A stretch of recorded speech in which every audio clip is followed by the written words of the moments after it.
afternoon, everyone. Welcome back to another edition of the Official Vox podcast. I know it's been a while, but we haven't gone anywhere. We've just been rescheduling and replanning, but we're back to hopefully make your afternoon. So as we get back into it, I'd like to welcome my first guest for the Cybersecurity Month. The one, the only, a man who needs no introduction, Mr. Carte Blanche himself, Sir Richard Frost. Hey, Cyril, how you doing? I'm good, and yourself? Yeah, not too bad, man. Always great to catch up with you on these. I love doing them with you. I'm glad you'd be the only one who is. At least someone is. How have you been, Richard? It's good to have you back. I remember our last chat was quite interesting, and I'm hoping since you set the bar so high, you're going to blow our readers away again. I just say readers. You're going to blow our listeners away again. Yeah, no, definitely. And I really hope that we can keep it as entertaining as last time. I mean, cybersecurity is quite a serious topic. So it's always good to try and make a little bit of light of it. We've been busy, so we've been very busy. We launched quite a few new services. We're obviously going through the whole transition from the Vox cybersecurity to a master cybersecurity, building up new services, new products, new solutions. Very excited about some of the offerings that we're going to be releasing to the market. And I'm sure we're going to cover a few of them today. We'll definitely get into it, and hopefully we can do it justice. I know that you're a wealth of knowledge and a wealth of expertise, but let's get it back again. Let's get it back a bit before we proceed. I think we're in agreement that cybersecurity is quite a serious topic, but just the term Cybersecurity Month is enough to make someone want to fall asleep. How are we going to keep cybersecurity relevant, engaging, entertaining for a whole month?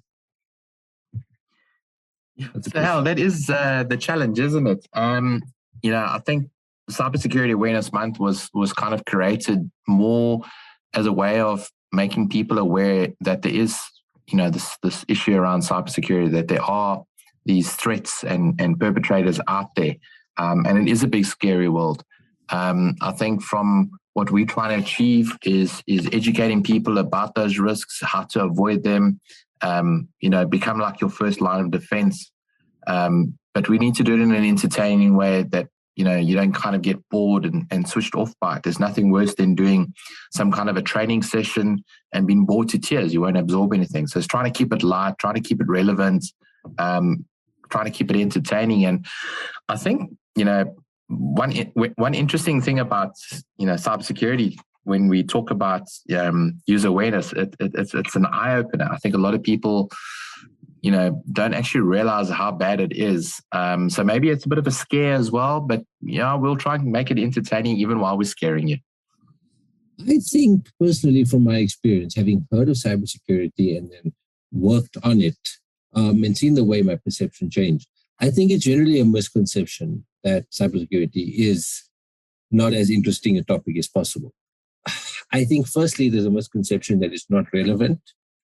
People don't understand in South Africa that cybersecurity and cyber threats are as prevalent and as relevant as real, I say that in inverted commas, or in-world threats.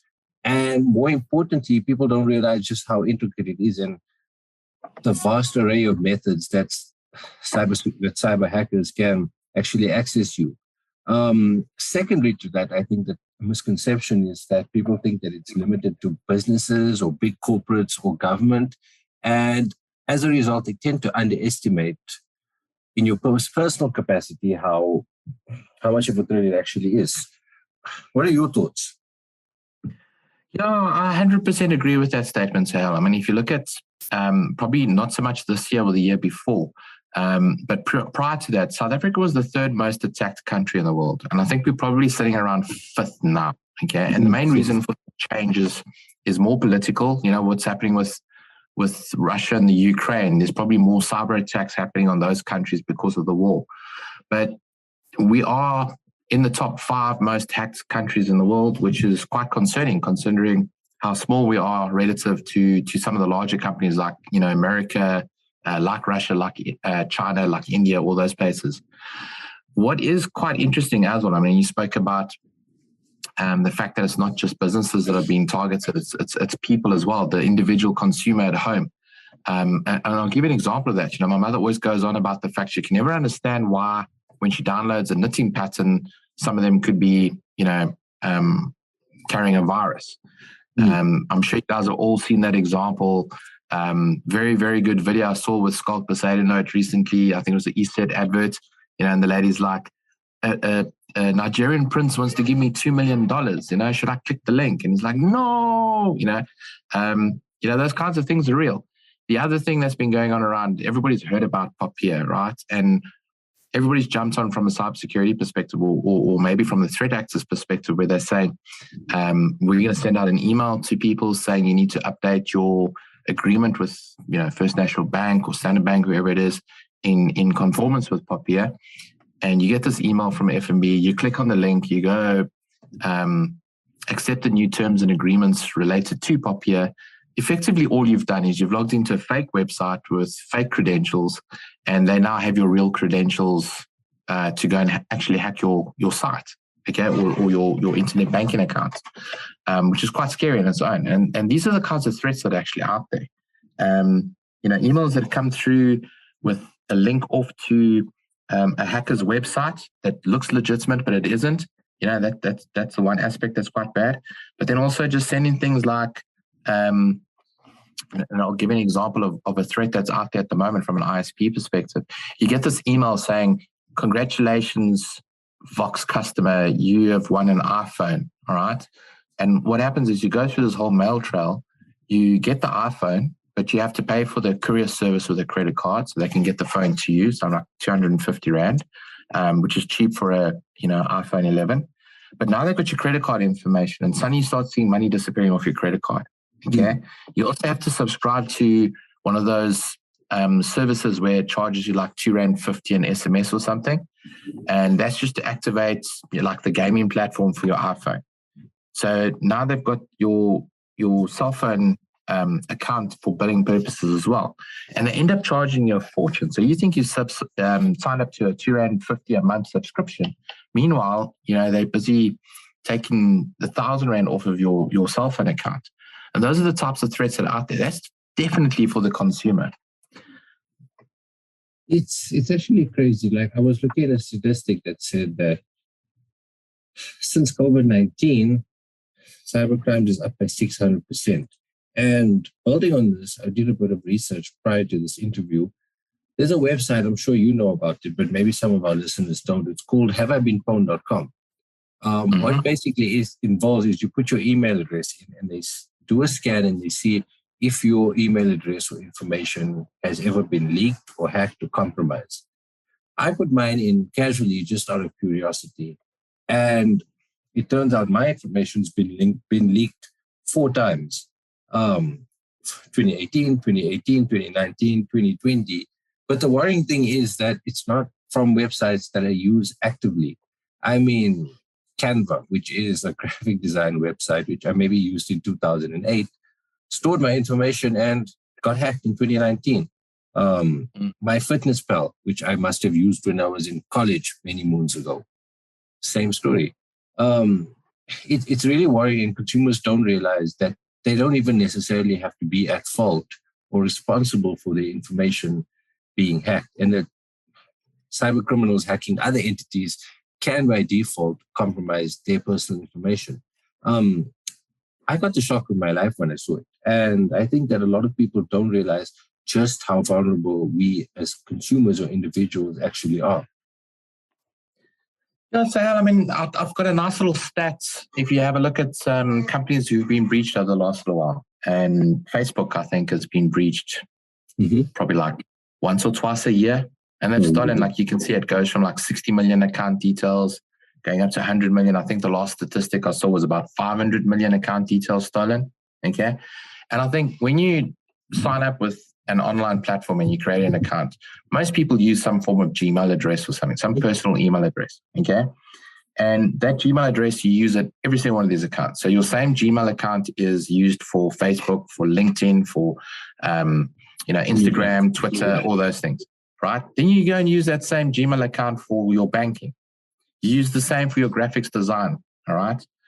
as long as you're keeping your password and you're utilizing multi-factor authentication. So that's where you get that SMS with the number that you have to put in to authenticate yourself. As long as your passwords are different for those sites, you should be okay, right?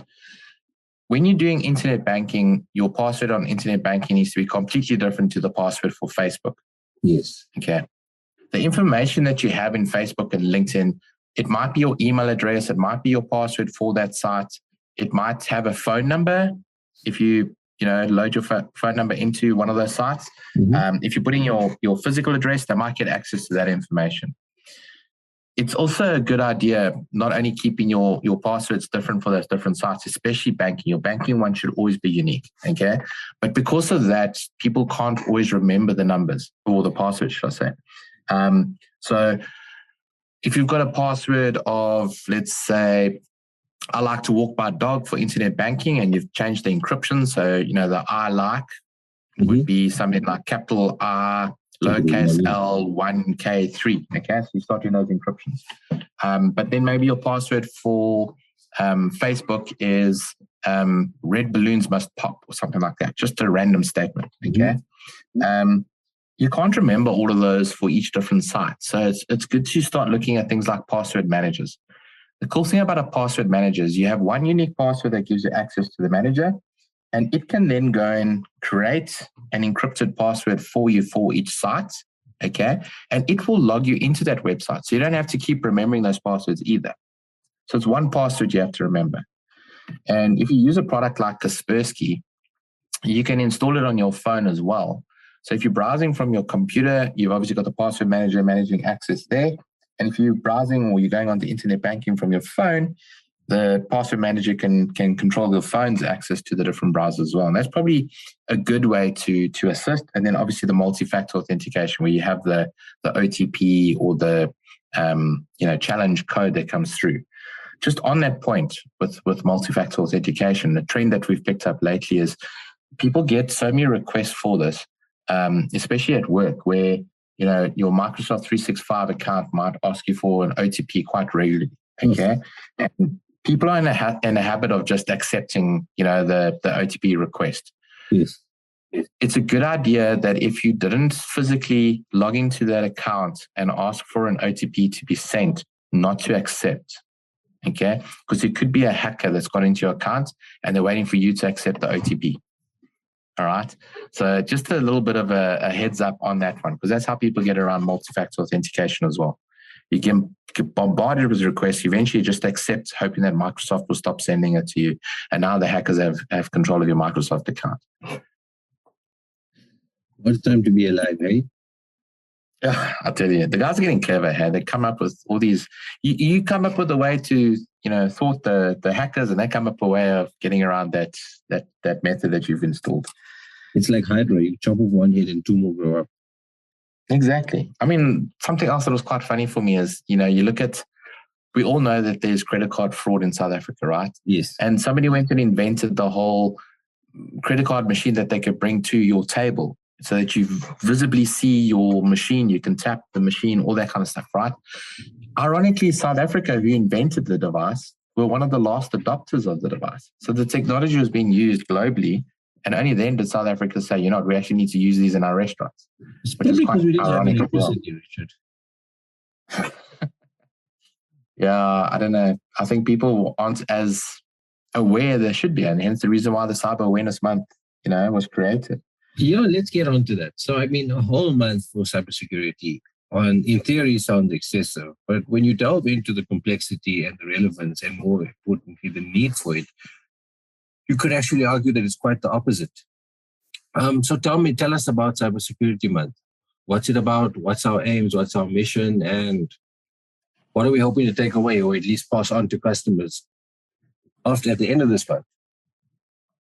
So I think, Sahel, from our perspective, we've got a couple of different areas we want to target. Okay, there's obviously a consumer market, because with COVID, there's still a lot of people working from home.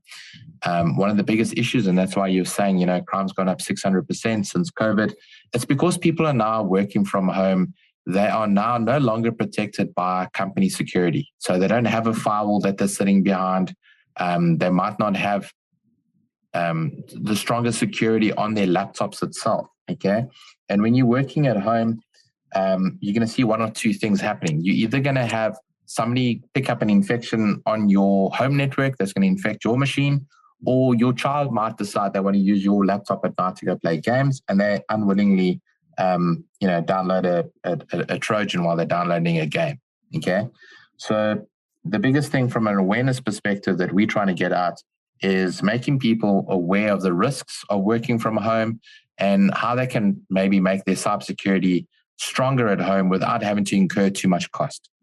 So things like changing your password, making it something like a statement so it becomes longer than 16 or 20 characters, changing some of the letters to be numbers or symbols. So for example, using the @ sign as a, or using, 3 instead of an E, those type of things.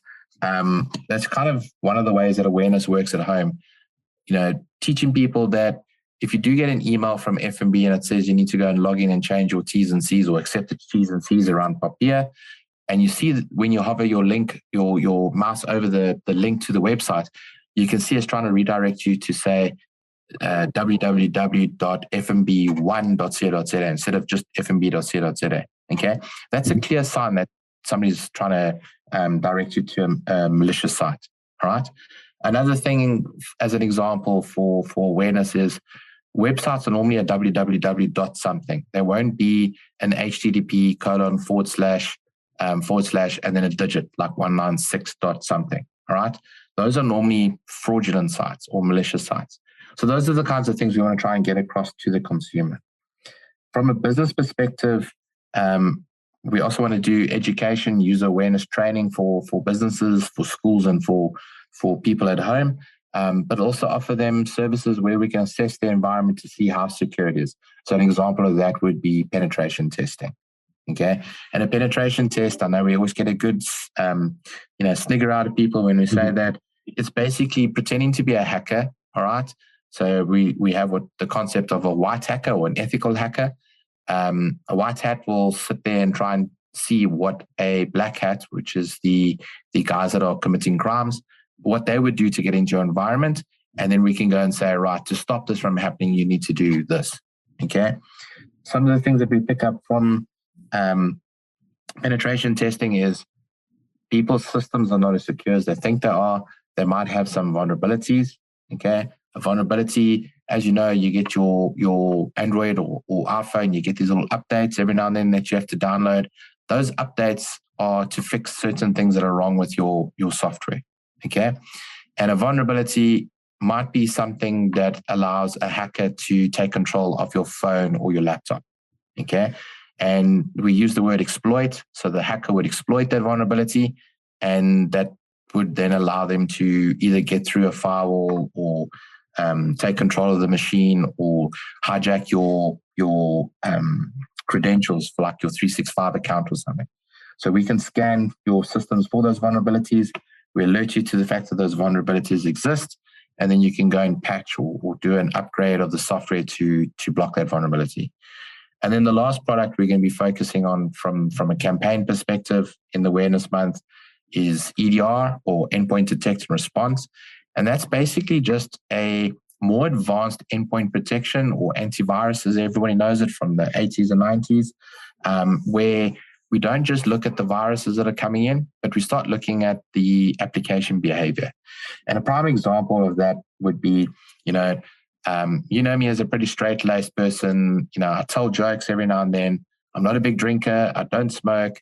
So my behavior is fairly professional, but also, jovial. And maybe what happens is the next podcast you and I have, I am in a very bad mood. I'm kind of swearing the whole time, which is not my normal character, not my normal behavior. And in the same way, the EDR looks at the way the application is performing, and it can identify a ransomware or malware or some kind of virus by the change in behavior. So a good example of that is, we know an Excel spreadsheet is just a flat file. We put information in it and we save. If all of a sudden we see that an Excel file is busy sending a lot of data off on the internet, we can pick up that that's not normal application behavior and that could be a malware. And then I think just as a combination, all of that kind of stuff should kind of help users be a little bit more aware of the risks that are out there and how to prevent those risks. But also we will have the systems in place to help them that if they do go and click on a link from an email, a product like an EDR will actually stop them from being infected by whatever the link's sending them to. We also have a couple of fun games and quizzes this month, just to try and educate, but keeping it fun. We're going to try and do a hackathon so we can test people's skills at getting through, and then just keep an eye on them going forward to make sure that they don't go and hack somebody else. So there's a lot of things that we've got planned. There's a lot of things we're trying to get out, and I think it's going to be a fun way to do it. It's not going to be the boring death by email or social media post, and maybe keep it a little lighter. I think last year, if I remember correctly, I think we had a bit of a Halloween theme to the campaign as well. Cybersecurity is a little bit spooky, but we should try and keep it light and informative. I think that's the key. I think it's a mix of keeping it engaging, but still trying to break those, for lack of a better word, misconceptions around cybersecurity. What really piqued my interest there was this hackathon. Tell us more about that. Are you Mr. Frost going to don your anonymous costume and be breaking into people's computers? No, so I'm gonna plead the fifth again on that whole anonymous costume part, but it'll be more myself and one of our pen testers are going to walk around. We obviously won't partake in the competition; it would be unfair. But we're going to walk around and we're going to do a little bit of commentary on what the guys are doing. So the intention will be we'll create a fake environment for them to hack. We'll maybe put down a file and say it's almost like a capture the flag in paintball. Whoever gets that file, they become the winner. So we'll be able to make a commentary on what the guys are doing to try and bypass the security that's there, how they managed to get through, whoever it is that captures the file, kind of give a little bit of an overview of how they got there. And I think what it does, having I wouldn't call it televised per se hackathon, but where somebody's doing a commentary on it, is it kind of makes you aware to those risks that you probably didn't think were risks. If somebody's using your VPN to access your environment. So VPN allows you to work remotely. And there's actually two forms of VPN, and that's something people get confused on. There's one which hides your traffic when you're going onto, torrent sites. It makes it look like you're sitting in the US when you're actually in South Africa. And then there's VPN that gives you remote access to a system. A lot of people that are working from home are using that remote access VPN to get into the office to do work. Okay. Those are becoming targeted because hackers know once they get hold of that credential, they can log in as you into your environment. So the hackathon will probably show that. It will show how hackers get control of your VPN access and log in remotely and pretend to be you in your business. So those are the kinds of things we're hoping to do with the hackathon. There's going to be some interesting prizes for it as well. We are trying to see if there's a way that we can make it more fun from, whoever captures the flag, they can go and put the code into a machine and, get a prize, or maybe we get one of our staff to sit on one of those dunk tanks and, when they put the code in, it drops them into the water.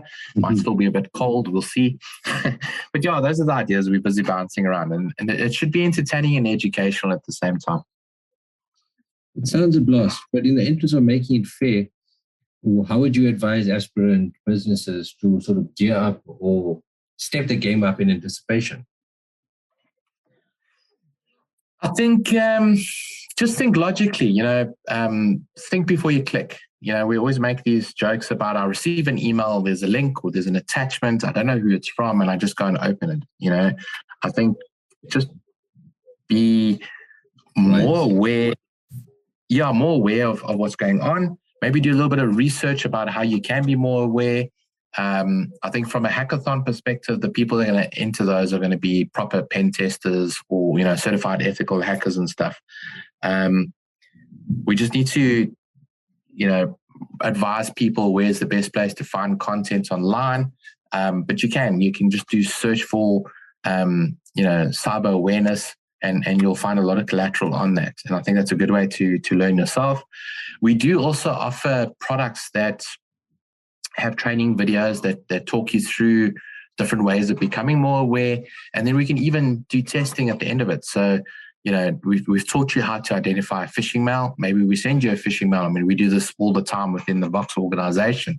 And it's actually quite interesting what the guys come up with to try and catch people. But we send out those mails, see who clicks the link. The link's obviously not real. But we get a report back to say the following people clicked and opened the link. So yeah, it should be quite an interesting one. It sounds interesting. It sounds like it's going to be a blast, actually. Let's scale it back to cybersecurity itself. It's cybersecurity month. Any hints, any tips, any key pieces of advice before we wrap it up for those listening at home? This is the first podcast of the new month, and I want to leave our listeners with a few nuggets of golden information from the legend himself. So, anything you can leave our listeners with to take home?